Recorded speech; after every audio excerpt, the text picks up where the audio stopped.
Terroriste Daesh Abu Ibrahim el-Hashimi al-Qurashi, tué lors d'une opération des forces spéciales américaines aujourd'hui en Syrie.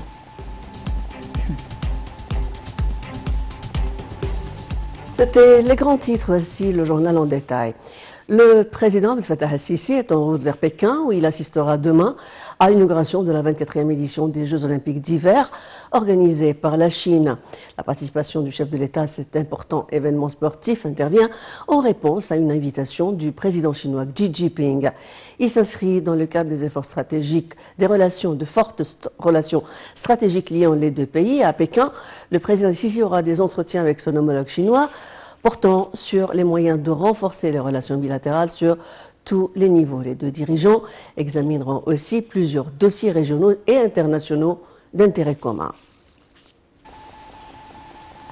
Le rapprochement sino-égyptien est le signe d'intérêt économique croisé, mais aussi l'expression de convergence en faveur de l'ordre international. Les deux pays se trouvent depuis les années 70 sur une trajectoire de rapprochement politique et économique constante. Soutenu par de nombreuses visites de haut niveau, le président el-Sisi s'est rendu au total 4 fois en Chine. Plus d'informations avec Marwa Arafa et Eshel. Chine et Égypte, c'est d'abord l'histoire de deux très anciennes civilisations et depuis la guerre froide, un rapprochement inédit. Ce rapprochement s'est poursuivi et renforcé au cours des dernières années. Le Caire participe activement au forum de coopération entre la Chine et le monde arabe. Une zone de coopération économique et commerciale a été installée à Suez sur l'une des routes maritimes les plus importantes au monde. En décembre 2014, un peu plus d'un an avant la visite du président chinois Xi Jinping, les deux pays passaient à la vitesse supérieure en élevant leurs relations au niveau d'un partenariat stratégique global. Sur le plan pratique, ce partenariat renforcé se traduit par un dynamisme renouvelé des relations entre les deux pays. Soutenu par de nombreuses visites de haut niveau, le président el-Sisi s'est rendu au total 4 fois en Chine. De nombreux accords et projets sont à un stade ou un autre de concrétisation. S'ouvrant à de nouveaux types de produits, le commerce bilatéral a continué à croître avec plus de 10,8 milliards de dollars d'échanges en 2017. Dès décembre 2014, le président el-Sisi s'est ainsi officiellement associé à l'initiative des nouvelles routes de la soie, BRI, lancée par Xi Jinping en octobre 2013. Essentiel pour la Chine en raison de la position stratégique de l'Égypte à la confluence de 3 continents et de son contrôle du canal de Suez. Or, l'Imbri porte la promesse de nombreux investissements. Par ailleurs, le Caire a rejoint comme membre fondateur la Banque asiatique d'investissement pour les infrastructures, créée en 2015 à l'initiative de la Chine. Jusqu'ici, l'Égypte est d'ailleurs devenue le seul pays africain et le deuxième au Moyen-Orient avec Oman à avoir obtenu le soutien de cette institution.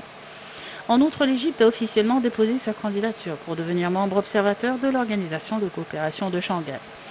Le Caire a également été invité par Pékin à participer au sommet des BRICS de Xiamen en 2017, puis à Johannesburg en Afrique du Sud en 2018.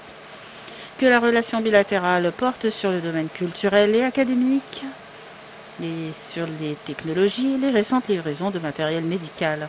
Le président Abdel Fattah el-Sisi a assisté à une table ronde lors de la dernière journée du Forum de la ceinture et de la route à Pékin le 27 avril 2019. Cette coopération sino-égyptienne s'est concrétisée par l'organisation de manœuvres navales communes au large d'Alexandrie et la signature d'importants contrats d'armement entre Pékin et le Caire dans les domaines des avions transporteurs de troupes ou de la livraison à terme de sous-marins.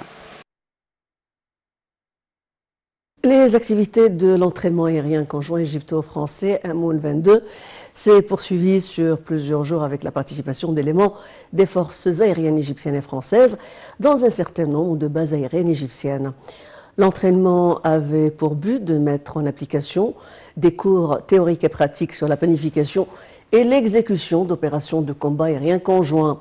L'objectif est d'augmenter l'efficacité au combat et la préparation des forces aériennes égyptiennes et françaises. Je rappelle que la formation Amoun 22 vise à renforcer la coopération militaire entre les forces aériennes égyptiennes et françaises.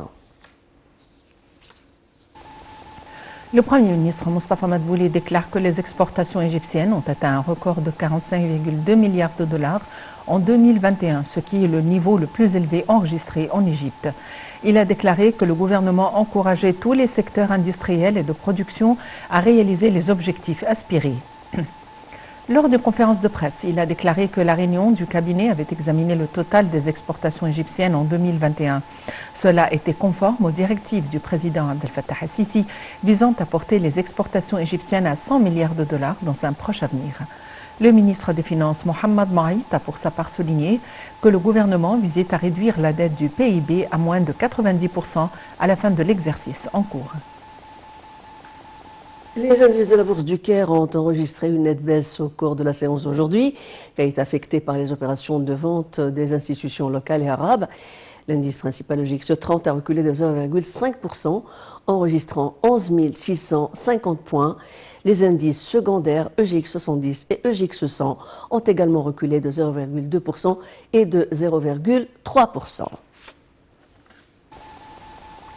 Le ministère de la Santé a annoncé que 2001 personnes rétablies du coronavirus avaient quitté les hôpitaux de confinement après avoir reçu les soins médicaux nécessaires, portant le nombre total des personnes rétablies jusqu'à présent à 362 525.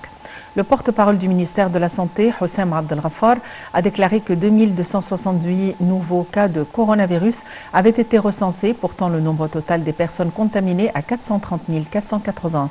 Abdel Ghaffar a annoncé aussi le décès de 52 personnes, ce qui porte le nombre total des victimes de la pandémie à 22 735. La pandémie du coronavirus n'est pas finie, mais l'Europe connaît un répit comparable à un cessez-le-feu, selon l'Organisation mondiale de la santé. L'OMS a appelé aujourd'hui à ne pas baisser la garde.